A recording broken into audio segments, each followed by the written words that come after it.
नेपालको सार्वभौम सत्ता र राजकीय सत्ता नेपालको सार्वभौम सत्ता र राजकीय सत्ता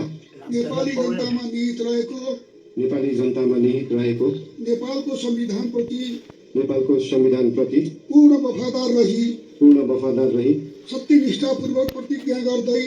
सत्यनिष्ठापूर्वक प्रतिज्ञा गर्दै ईश्वरको देश र जनताको नाममा शपथ लिन्छु कि प्रधानमन्त्री पदको जिम्मेवारी प्रचलित कानुनको पालना गरी मुलुक र जनताको भलो चिताई कसैको डर नमानी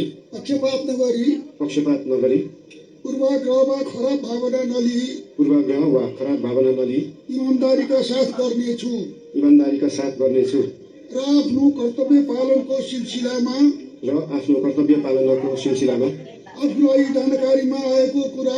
आफूलाई जानकारीमा आएको कुरा म पदमा बहाल रहँदा वा नरहँदा जुनसुकै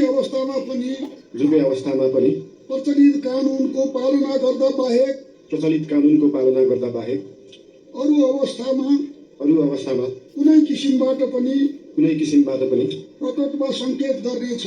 प्रकट वा संकेत गर्ने छैन। धन्यवाद।